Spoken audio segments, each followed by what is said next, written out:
There we go. Hello. So this is going to be posted into my Facebook group. Me and Jane desperately today tried to go live in the Facebook group, and Facebook had none of it. We then tried again, and I got all technical, and I was like, we're doing it, and it failed again. We was trying to share the teams directly into the Facebook group, and it was like, I think we've got it. Then life got in the way because it had been so long. So I was like, you know what, let's come back. We'll come back and we'll do it. At least the tech's working. We've just tried to do it again. The tech's now not working. So we've pre-recorded this, but we're just going to do it as if we was doing it live. I'm not going to edit the video. Me and Jane are just showing up as we are. So don't expect this to be a highly polished recording. It's not. We're just going to do it as it's alive. I presume you'll be able to comment, but obviously not as we're live because we're not live to you now. But you should just be able to comment the same kind of viewers watching any Facebook video replay sort of thing. Excuse me, I'm full of a cold. Did you say it's a new moon, Jane, or a full moon? I think it's full moon. It's a full moon, so we're in werewolf mode, or werewolf, whatever it is. We're in that. I don't really follow the moon stuff, but as soon as stuff starts happening, someone tends to say, "Oh, it's such a moon." So me and Jane are all about just showing up as we are. So we are. So if you're in my group, you should know me, but just in case you're new to the group or anything like that, I'm Nicola. I run the group Stronger Than Your Mind, mental health support for mums and mumpreneurs. I really need to shorten that title. I'll run out of breath by the time I get to the end. I'm like, blah, blah, blah. So I'm a mental fitness mentor, and I help mums/mumpreneurs who are struggling with their mental health to help you to feel emotionally, can't say that with a cold, emotionally independent in work, rest, and play. And today I've brought Jane on, who is a highly experienced parental coach and just an amazing person. We've had a chat separately over different things to do with what Jane does and what I do. And then I was like, I have to bring you into my group because one, she's just amazing. And two, she has so much knowledge to share, both on a personal level and a professional level. I couldn't not. And funnily enough, the weekend just gone, I keep thinking it's weekend now, and I'm like, no, we're in the week now. It's, where are we? Tuesday, Wednesday. We're Wednesday. So, God, it'll have been a week tomorrow. So from Thursday last week, I was right near Jane, but we didn't realise, and I was at an event that Jane was near, so we missed each other, and I was gutted. So, Jane, over to you. I hate that kind of question, but I'm going to give it you anyway. Tell us a bit about you and who you are and what you do. Okay, thank you. Lovely introduction. So I'm Jane. I'm a parent coach and mentor, and I help parents and carers to understand and hear their children. So my background, on a personal level and professional. So I was fostered as a child from the age of 3 to the age of 18. So obviously that's going to have a massive impact on development, how I develop, going into my adulthood years. And through mostly all of the homes I was abused, that also has a massive impact. I then went into childcare when I was about 17, 18, and I've done that ever since. So I've got about 23 years experience in childcare and education. So I've worked in nurseries, preschools, managers, deputies, owned my own preschool, been a childminder. I'm a qualified assessor. I oh gosh, what else do I do? I offer offer autism and ADHD assessments. Yeah. I am I do lots of stuff, lots of different trainings on lots of different areas and topics, and I have a real knowledge of autism and ADHD to be able to help parents understand their children, but also understand themselves. So with all, I'm also a mum of a certain now 17-year-old. I've actually never really enjoyed parenting. So I knew when I was having loads of struggles as a parent and my daughter's behaviour, knew there was hardly anything out there. I couldn't reach out to anybody. I didn't know who to reach out to. So being in the industry that I was in, I really wanted to look at how I could support parents within my business. So my business I set up about 5 years ago, almost 6 years ago actually, as a in my training and consultancy, and Stop moving then again. it's you. You're a bad influence. I am. I really am. So yeah, so I wanted to come out of working with nurseries and really focus on what I could make such a difference in. And I think because of my childhood, I've always feel that I'm not good enough or I need more. And I think it's how I can really get out there and help people. And in everything that I do, I'm helping people in different ways. And one thing I am niching into is helping foster carers and adoption parents, because obviously my background, I'm going to really be able to give them a total different experience than any other trainer, because they've never been in the situation I've been in. And I don't actually think there's anybody out there that will do what I do. So it's totally exciting. But there's a massive need for parent support. And for me, I've been depressed because of my background, not ever dealing with it. That massively affected my parenting with my own daughter. And if I knew, and we always say this, but actually if I knew what I'd known when she was younger, our relationship would have been better, my parenting would have been different. So over the last 5 years, I have been working really hard on changing myself to be a better parent. And that's what I want to help other parents do, and not feel alone and not be heard.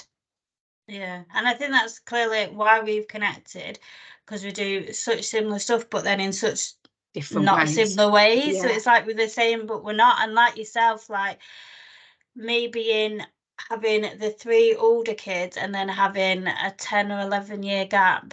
My eldest has just turned 19 and I'm still not accepted it. Only happened on Monday. My eldest just turned 19 and then my youngest is 4. But then I've got 15 and 14 in between. So yeah, it's 10-year gap into them from my last to my new last. So I rub off. You can see why I'm rubbing off on Jane. But I see now, I've just been talking about this. Where have I just been? I've just been talking about it in my Stronger Than Your Mind Academy group. So that's why I feel like I'm repeating myself. But sometimes you can kind of feel guilty, or I feel guilty and think, oh my gosh, my 4-year-old gets a completely different mum to what the other 3 got when they was growing up, because that me was in my deepest, darkest days of my mental health. This me is much more mentally fit and knows what she's doing. Yet this me is now a mumpreneur and is now trying to juggle more than I was ever trying to juggle with them, although I did go to uni at one point in college and stuff. But I can see like how you're seeing, oh, if I knew what I knew, oh my God, I can't talk. If I knew what I knew now back then. Yeah. And sometimes you can feel guilty for that. Whereas I was just saying this morning that I don't, because I think my other 3 I've experienced firsthand, and for different reasons they're having their own mental health struggles and will continue to, due to co-parenting situations. So they're getting to see firsthand how mum's dealt with it, and to see there is an end out of it, and see where I've come from. And I think with your children, it's also different because they've had COVID, which had a massive effect. You're different as a parent, but the pressures that they've got now compared to what they had when they were younger, they've got social media, they've got education, they've got all the other things that have a massive factor within for their mental health. So it's not only just what they've seen and what they've been through with you, it'll be all the additional stuff as well. So, and everyone's so different, and that's what we've got to be really mindful of. It's just how we support them in the best way, and actually how we are supporting ourselves. Because if we're not, as parents, open to say, yes, I am struggling and I want to change this, you'll just be going through that cycle, and that massively impacts on your children. So are they going to repeat that cycle where when they're older, they're very negative and they won't be open to change. Yeah, I'm depressed or I suffer from anxiety and it won't change, and it will never change because it's so bad. And having that outlook is really, really impactful in a not a good way for your child to then think that there's no way out and they can't change it. So it is about how we're really impacting on our children.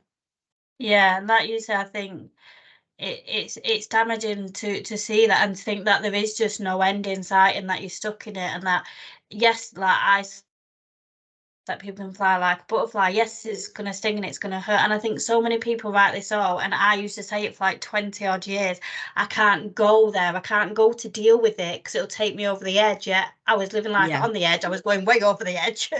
And I think this is the reason why we've come together, and I know in the future, because I'm a very ideas person, but then actually sitting down and doing the stuff that's a whole different ballgame. But I talk to so many people who come to me either one-to-ones or in group program, and I'm here to help them accept themselves, understand themselves, and that will impact how they are as a parent. But I'm not you. I am not a parental coach. I can empathize with how it may affect our children, but I'm not. And I think having the two of us combined is a superpower. But I can help you, but then also you add that extra bit on. Yeah, but I know this is how it will or can be impacting your kids, and that's okay. I think so often we think, oh my god, well, my mental health's impacting my kids, well then I can't cry. That I have a whole blog on big birds, big girls don't cry, big birds, wow. Big birds, Nicola. Big girls don't cry. And it's about how I had to teach myself to cry. And I remember one of my kids, I'm trying to remember which one it was, my mum, who's now 14, saying to me once when she was going through some difficulties, funnily enough in COVID, and school had sent that pack to kind of say, document how COVID is, and we'll make a time thing of it, capsule. And she found it quite overwhelming and was crying. And as she was crying, she's like hiding herself. And I'm like, don't hide. Let mummy see. It's okay. Like it's okay to have water coming out of your eyes. And then she said to me, but mummy, you never cry. And I was like, wow, I am someone who hides crying. And even though I'd worked on my crying and I allowed myself to cry now, I only allowed myself to cry in private or with adults. I still didn't want them to see mummy sad, because to me, my old ways was crying is weakness. If they saw mummy weak, they wouldn't feel protected. Now she wishes she never said that, because now I just cry on her shoulder constantly. When you think of like the last generation, so my partner is in his 30s and he never cries because he's a male and his dad always told him not to be a girl and don't cry, or you know, be a man, and word, you know, sentences and phrases that we use. It's about really being mindful of what we're saying. That's going to impact on that child and how they're going to use those words and be mindful of those words as they grow up. And it's like the saying about, you know, when we talk about money mindset, like money just doesn't grow on trees, and you know, and all that. So it's everything that we do on, it's how we say, it's our environment, it's what we do, it's how we act, it's our behavior, it's everything we do. Is whether it's a negative or a positive, it will always impact. And we don't mean to always do those things, and sometimes it's out of our control, but it is about that awareness. And for us as parents, what are we doing to work on getting in a place that we're comfortable and happy, so we can then show our children how to do that? And I think it's looking at then finding support that has the strategies to know what works for you. So meditation might not work for everybody. Affirmations might not. It might be that you need something deeper before you get to that point. You might need some kind of other therapy, and they're all out there. It's only you as an individual that will never change if you don't make those changes. Yeah. And I love how, I think for me sometimes, like, because I'm more on helping the mum as an individual in that aspect, not necessarily as a parent. And I think for me, one of the things that has helped me, like my partner's had his first child with me, whereas I'm like, this ain't my first rodeo, mate, I've got you, listen to me. But I also realised for me, I follow a lot of parental coaches like yourself, where it's like, oh, once you, I'm massive, like my 5 pillars are on acceptance, understanding, and then you can reset, condition, blah, blah, blah.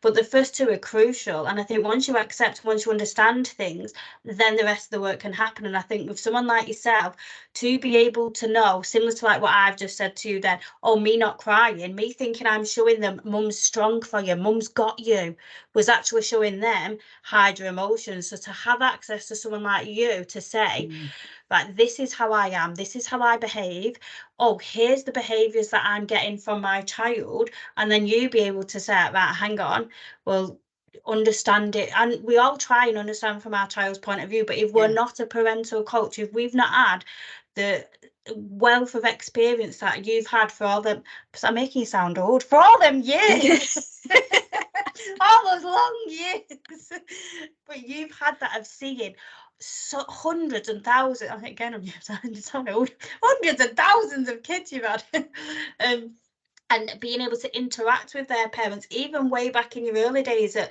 the nursery setting, and just doing parental handovers and seeing, oh, that parent is always quite tense and wound up, and seeing how that child then goes to that parent, or seeing how that child then is at nursery. You've had first-hand experience with everything you've gone through, and then professional experience to see you might behaving like this thinking it's helpful, or thinking you're displaying a behaviour. And I'm seeing that a lot with the assessments I'm doing. So we're getting a lot of children coming through for assessments for the for autism, but I can see straight away that actually some of the things is what the parent are doing.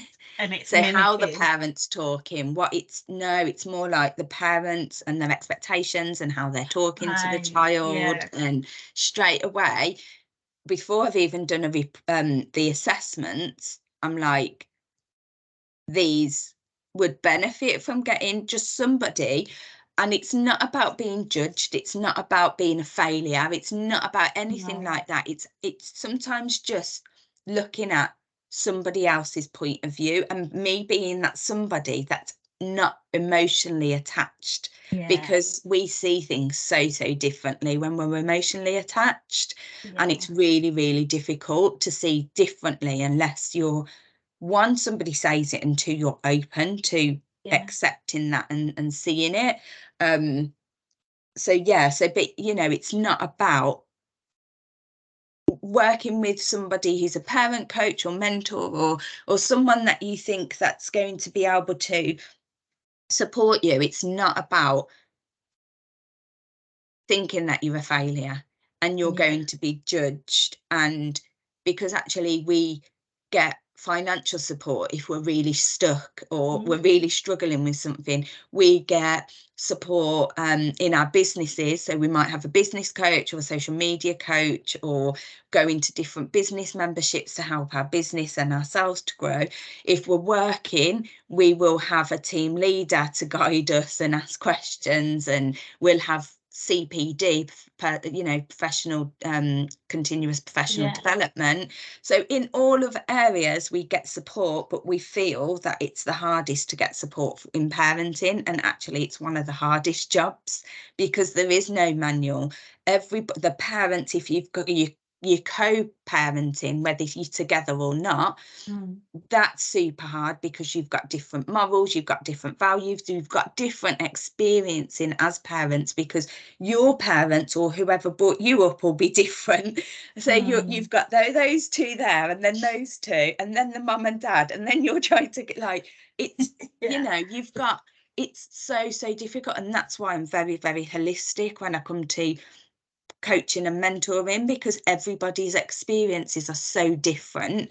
The fundamentals are the same when it comes to the children and working with how to support and understand and hear the children, but everybody has a different way of looking at it, and it's understanding that, so I can get to understand the parents and seeing it from their point and why they do the things they do, and getting them to realize that is sometimes the key too.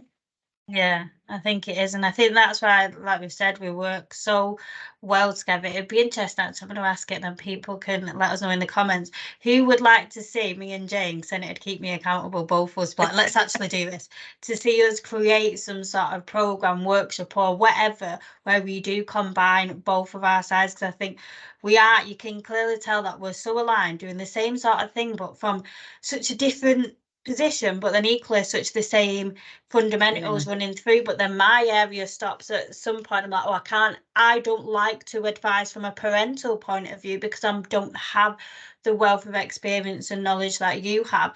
And then it's similar with yourself. If you're then coming up against someone with a long-term mental illness such as BPD or bipolar, it's like, oh, well, actually that's not my area. But so I do think there may be a need, and so I'd love to know what you guys think in this group, and be like, you two together, you'd be there for that, whether it be an in-person thing, an online thing, whatever we come up with. Be really, really intrigued to think that I'm running out of words to hear what you guys would think in the group. Did that come out in the end? I'm like, did I get it out? Did it come out? Yes, it did. And I think, to leave it on asking you, I guess, when you've seen a parent come to you and they've got such a, not necessarily a wrong dynamic, but just a dynamic that they're not happy with and the child's not happy with, and that they've wanted to change, and then they've come to you feeling like, oh my gosh, like, am I being, like you said, am I being judged for having parental like coaching? But like you said, we have help for everything else, yet the one thing in life that there isn't really a manual on, and that there's a lot of opinions of. We've all got an opinion on feeding, on, how we should do things, but there's nobody to actually be there and support. But I'd be interested, similar to like I said, sometimes people will say to me like, oh, I don't want to go and deal with that because it will send me over the edge. But then it's a self-fulfilling prophecy. Oh, high five, Nicola. Got it out. So it'd be similar to yourself. What sort of things do you have where people are like, oh, but if I come and work with you, Jane, then but then seeing that they lean into that, and then seeing what the outcome is. What's like the biggest thing? I think from a lot of parents feeling like they're a failure before they even get there, am I going to be judged? So it is building that trust up before sometimes we even get onto a call or get them working with me. When I'm actually working with them, so I'm working with a parent at the moment looking at routines. So within 2 sessions, I'd helped her with her morning routine, which has gone well for the last few weeks. But then we've got the holidays, so then the routine's gone to kind of pot a little bit. So she's finding that a little bit hard. But we're looking at now bedtime routines to try and help that transition and the change of routine as well for the holidays. I'm going to have to do it again when the holidays stop and we're going back into school, but that's fine. That's what happens in life. It's not going to be always the same. And her fears were, I did that with my older child and it was a nightmare. And so sometimes it's about that comparing. It's about having your own self-confidence that you can do it and have the consistency and the patience to follow through with things. So it's a real big mix. And I think a lot of the time it is that confidence actually and that self-esteem. So whether it's before, whether it's during, whether you're just sitting on the fence watching, I think it is that self-confidence and the self-esteem and thinking about what other people are going to think of you, and which is kind of what we have all the time. And being a parent, we get that a lot. We get people judging, we get people saying we shouldn't do this and you shouldn't do that, and we shouldn't not do things. It's like shouldn't be in. We should or shouldn't be in the vocabulary when it comes to children or parenting, because everybody's so different, and what I may support you with wouldn't work with another parent, and I'd suggest and advise other things to try. And for me, it's about supporting that parent and working with them until we find something that works for the whole family. So because whatever happens between you and your child, whether it's behaviour, whether it's that building that relationship, whatever it is, it will have a big impact on all the family. So it's working with how we can how they can understand their child and hear them, so we can put the strategies into place to change that behaviour. Then work with the parents, like, what are you being consistent? Is it your self-esteem? Is it your confidence? Let's work on that to sort that out. And then, yeah, and it's just a big cycle. It's, you know, once our confidence builds up on that area, we might have to work on it for another area, because we've always got different things that happen through our parenting journey and as our children grow. And the thing is, what I always get is, does it get easier? And actually, I don't like to answer that because I don't want to scare people, but actually challenges are different as the children grow up, and it's not always easier, it's not always harder, but the challenges are just different, and it's just knowing how to deal with them. Yeah. Love that. Love that. This is, I want to squeeze your face. I'm like, yes, this is all I love. I love that, because I think that's something that, like, having the teenagers and then kind of being back around, say, mums that are just a mum for the first time and things like that. Like when we even went for the visit with the toddler to the reception school thing, and there was a lot like, oh, this, that, and I'm like, oh, been here before, guys. And then they'll be like they thought, one of my teenagers that had come with me, the 15-year-old one, when the teachers was coming out, they thought that my toddler was her child. I was like, I'm the mum. But then some of the mums will say to me like, oh my gosh, does it get easier? And I'm like, and I was to the exact same thing. I'm not going to say it gets easier or harder, it just gets different. Like the challenges I'm facing with my teenager are polar opposite to the challenges I face with the toddler. But what I always look for, but I'm gonna, because that's my area, is the emotion is the same. It's just how they express that emotion or don't express that emotion. So it'll be anger. There's a lot of anger on both sides. It's awful being a toddler and being 4, and your whole life is controlled for you. And then as a teenager, you're kind of like, oh, well, you can have a bit of freedom, you can do this, but not, you can't have all of it. And I think for teenagers it's so hard, because it's like, oh, go on, yeah, but come back here a bit, and they're like, oh my god, when can I go and when can't I?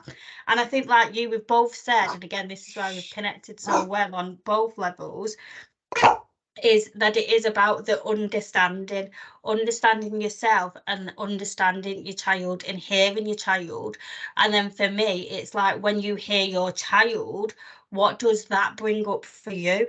What is that potentially triggering for you that is then making you feel like, oh, I can't handle that emotion? Because a lot of what we struggle with as parenting, I find on my personal situation, is that it's potentially triggering things for me.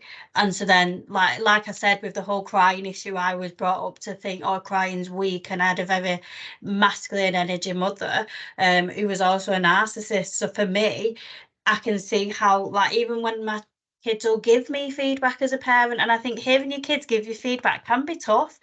And then for me, I'm like, oh my god, I'm turning into a mum. I'm turning into mum. I don't want to be, because my mum wasn't the best of parents. She did the best with the tools she had, but she was quite harsh and quite, you know, personally things. And when my teenager said to me a couple of days ago, but mum, you can put little digs in, I'm like, oh, I'm turning into my mum. But the old me would have gone, no, I'm not, would have been really defensive of it, because that would have been hard to accept. Whereas because I'm mentally fit and emotionally independent, I can go, okay, I've not noticed that. Please, can you pinpoint when I do that for you, to you, so that then I can work on that and see why I'm doing that, what it's from. And I will be honest with my teenagers and go, oh, you've hit my abandonment wound. Can't say that word. And that's why I've displayed this behaviour with you, and I'm really sorry, and I'm sorry about that, and we'll have a chat. And then the kids will be like, oh, you felt like I was abandoning you, but I just wanted to see my mates. I'm like, but I wanted to see Barbie with you though, and you've said no. So I think it's such a combination of the two, and I think that's why it'd be interesting to see people's feedback who are like, oh my gosh, yes, you two do something. If you all say no, we're probably still going to do it anyway, but you know. I think that's why we're connecting so well, because we're saying such same things, but then equally on such different levels. It all ties in, and I love how you've pointed out, and let me know in the comments if Jane saying this has helped you to feel safer to accept that we have a coach for pretty much everything. Like Jane said, even in the workplace, we've got our coaches and our leadership teams, and we've always got something or someone to help hold us accountable, to check in on us, give us support, and just to let go of. But when it comes to being a parent, even if we're speaking to our friendship groups about these things, they're coming from their place and their situations. They're not being impartial. And like what you said, it's so hard. Like, your friends will have an emotional connection to you and to your children, but to have someone like yourself who, yes, you care, but you're removed from the situation, and you can have that bird's eye view. See, that's why birds came in. We came back around. You can have that bird's eye view. Yeah, seeing outside the picture and looking at the bigger picture. I mean, friends don't ever want to offend and say the wrong thing, and they might not always say the thing that might be best for you and your child. And again, they may not have had the experience, so they may not have been able to advise in the best way. So and sometimes we hold back on with friends and family because of how they might react or judge and stuff. So and that's what I'm not creating. I'm creating something, an environment and a community that is trusted, that's supportive, that's non-judgmental, and that's what parenting should thrive on things like that, not in the world where we are judged constantly. I'm sure we've all been there in the supermarket, and the kids are in the massive paddy, and the old me found that really difficult to deal with. Felt like people would be thinking, especially because I was a young mum back then, not a young mum anymore. Especially because I was a young mum, and I'd feel the pressure that I don't know what I'm doing because I'm only a kid myself, and I didn't know what I was doing. And so if they had a tantrum, I'd be like, oh my gosh, people are looking at me thinking this, that, and the other. Now, I think because of the change in parenting style, Aurora doesn't necessarily have tantrums, but I'm not saying I haven't been in situations, and I'm much more easy to, like, I don't really care what you all think. Look at your teenager walking past me like, hi, I'm a kid, you're the dog's playing up again. Oh. So yeah, I think having that safe space to know we can all we've all done it ourselves as well. We've been in the supermarket or wherever and seen a child behaving a certain way, then thinking, oh gosh, like I don't deal with babies crying. I'm a picker-upper. And if I hear a baby crying, all I want to do, it happened at the conference we was at, and we was all deep in conversation. I was like, I can't be involved in the conversation because all I can hear is a baby and I don't know where it is, but I need to go pick up my huggy. I can't cope. But I know that I can't go up, I will not go up to a random parent and be like, can I pick your baby up? Because I have no idea what their situation is. So who am I to judge, thinking, oh, you're not picking your baby up? But we all know there's been them people who've come up to us and gone, you should do this, or you're doing this. And you're like, that's your opinion based off what you're seeing on this tiny little moment in my life. And I'm sure people watching this can see that we're both non-judgmental people. And even with everything that you've said, it's clear to see that we're both well aware that there's just so much and so many different things that do or don't or can impact us. So I know you've just muted yourself because I know you're having a nightmare in the background. Are they gone? I'm about to ask you a question. No, ask me a question. Jane's feeling the full effect of the mood. Because let me just get the book off the dog because he's now chewing it. I think he's bit my daughter. Stop it. Oh no. Oh. You need a dog coach. I do. I'm looking. Do you know what? I know an amazing one. I'll share a quote that she's shared, and it's more on like life, and I'm like, she's my type of person. Do you know, they're just like kids. It's attention. Oh, yeah. So it's because I'm here talking, and if I was sat here doing just on my laptop, he'd be fine. But because the fact I'm talking, it's just attention. Just like children. There's a great woman, but I love her quote just for life. I can't remember her name, but I know she's a dog trainer. But she says, if you're in my group, you know how I talk, and I'll be mindful because this is going to go on Facebook. But she says life is like, what word shall I say? What word will it allow? Life is like a willy. We'll go with that one. it never stays hard for too long. And I'm like, oh my God, even if I didn't have a dog, I want to go work with you because you just sound amazing. I love that. I don't know what, I've not heard much of her dog programs, but she's in a membership that I'm in. I'm like, you're amazing. But anyway, off topic as I do. At work, in fact, we'll put it in the links and everything wherever this ends up landing in the group, because I'll put it in the guide section, then I can put links under that anyway. So just tell us a bit about your community. Like, you've got, I presume you'll have a free Facebook group, and then the other different ways people can get in touch with you or work with you. Yeah, so I've actually got 3 Facebook groups, and Oh, the wow. only reason why is because I wanted to put parents into the ages of children that they've got. I still haven't worked out if I need to join them together. At the moment, I feel that I wouldn't want to tell a new parent that's just had their first baby about drug, sex and alcohol, because another parent's got a teenager and is not listening, don't know how to support. So like, that's why I've kept them separate, because there's a lot of come here. There's a lot of a lot of different things that I can talk about, a lot of generic, but so that's at the moment, that's what the 3 groups. So they're all about supporting parents. And then I've my one-to-one, hold on.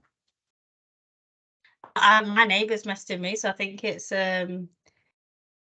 and then I've got my one-to-ones that I do. So if parents feel that they'd like to have one-to-one sessions, I also do that. And then I've got a parent group coaching and mentoring membership. So we have a session each week, and that will be on training, like mini trainings, coaching sessions within the group. And I also do a self-care session, because I know most parents are at the bottom of the list, and actually we need to be at the top of that list so we don't burn out or we don't get stressed like today when everything's gone totally tits up and the dog's playing it, but because I'm stressed and anxious, he's sensing it, so he's playing it, but my daughter also does it. So you know, that's another thing to be mindful of. How are we feeling? Why are we feeling like this? And that reflection is usually how our children behave. So I help with lots of different things, really holistically, and it is to hear and understand your children.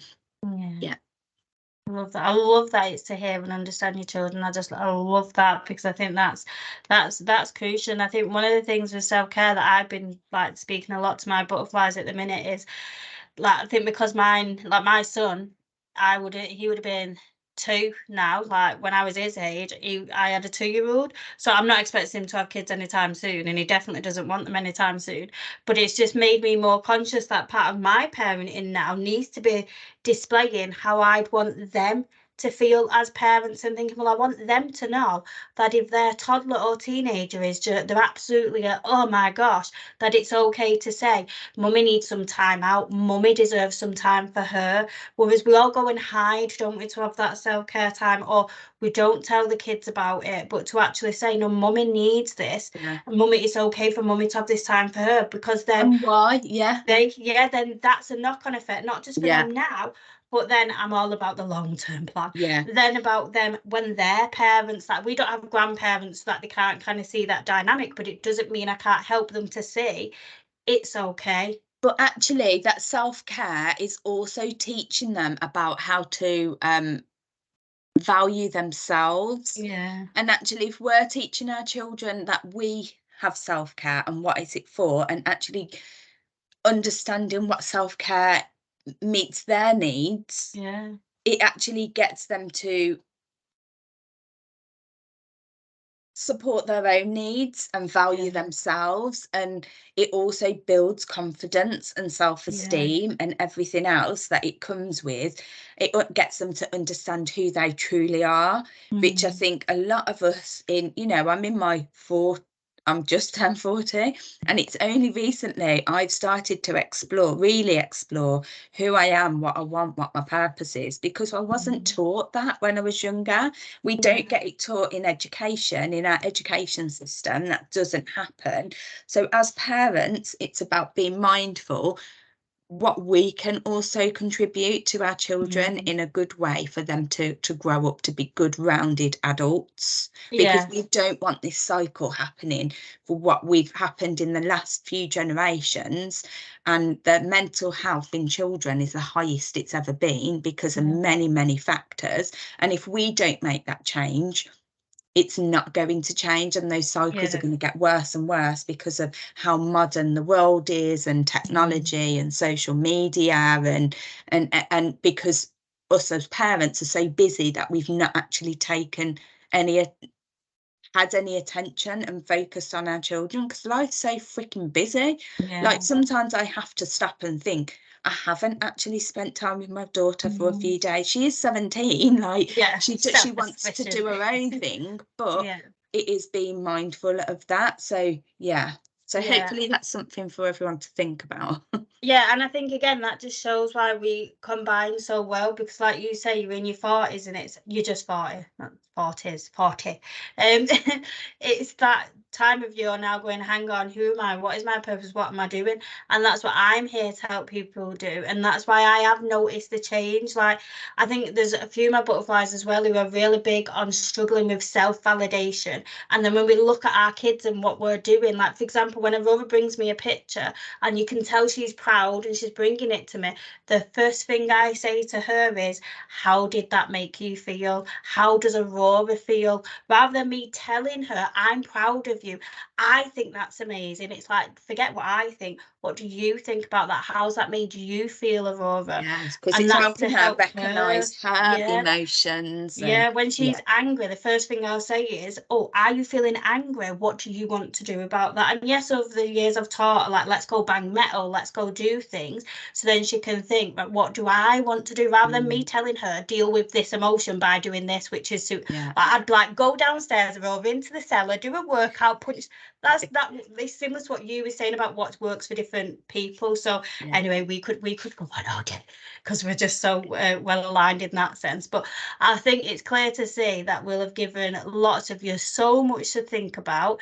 We will put the links into Jane's groups. Like I said, she has the different levels, which I agree with. I think that's needed. I think if a new mum came in and seen the potential questions I was asking as a teenage mum, they'd be like, their head would be blown. Because you need to transition slowly into them stages, don't you? Like I see my auntie saying about my cousin's like 28, so she's not necessarily a child, but I'm aware to my auntie she is, and well, she decided to stay another 6 months in Barcelona. I'm like, and you're letting her? Like, what? But that's because my kids are not at that age yet, and never will be. But I'm a totally different parent now to what I thought I would be when she was a teenager, and I've had to recognise what she needs and how she needs that, and actually that independence. And that would scare the life out of me.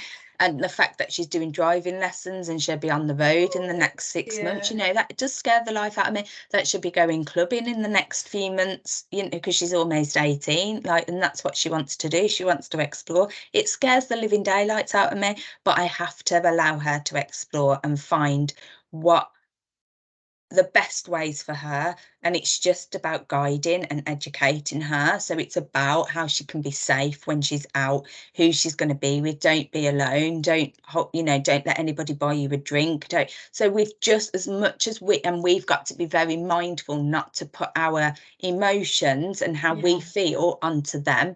And that's where fear usually comes from, because we fear things as children or growing up, and we often put our own fears and our own anger and our own everything onto our children. We do. Even with me with dogs, I'm scared of dogs, and I have been all of the older kids' lives. And then I tried to get a dog to stop my fear, and I was petrified of my Shih Tzu puppy back in the day, and it didn't help. And I've noticed that they're not as scared as I am, but they're definitely apprehensive. And I think when you look at a big phobia like wasps, I don't like wasps and spiders. They're all scared, and you can see how that is a learned behaviour rather than the phobia from them. So and I think sometimes that helps. I used to hate spiders, but now I'd go up and I won't touch them, but I'd just go up and take it, put it in a glass and put it outside. And it's all about mindset and just you've only been taught that, or taught yourself how to do it, or be afraid of that thing. Yeah. And when we think being afraid of spiders, it is silly. Sometimes I sit and be like, Nicola, what's a spider? Next time you see one, go get it. And then next time I see one, I'm like, and I'll get the vac with the long thing on, so I'm nowhere near it. No. And wasps. I don't like anything that buzzes. So even if No. it's a blue bottle or a drone. I was somewhere, Yeah. I was at a silent disco the other week and I had my headphones in and I moved it and I thought, oh my God, there's a giant bee. But it was just a bloody drone thing coming. Anything that buzzes, I'm gone. Like, gone off on a tangent. This is me. Yeah. So thank you so much, Jane, for coming in and sharing with us your wisdom and your knowledge and your support and your understanding. I'd love to know, if you've been watching me and Jane, what has been your biggest takeaway from what Jane has said. And I think for me, it's having that safety net of knowing there's a safe, non-judgmental space that you can go to and offload your parenting struggles with, and know that if you was in the position where you was needing or wanting parental coaching, that there's someone like Jane here who's ready to say, it's okay, I have got you. And she is clearly not going to judge you in any way, shape or form. She just might try and sell you her dog. Oh, he'd have a heart attack. If he wasn't by me, he'd have a real big heart attack. And I just got a message as you were sorting him out. I think my dog's escaped because my neighbour's sending me lots of messages. I'm like, just leave her, she'll come back. She knows where she's fed. She'll come back. So that I will put all the links below and let us know what's been your biggest takeaways from watching me and Jane today. And I'm sure you're going to see more of me and Jane in the future. And if you don't, prompt us and make us do that. Right. Thank you so much, Jane. Bye. Thanks, Nicola. Don't fucking press stop. I'm gonna have to edit this bit out. Stop recording. Right.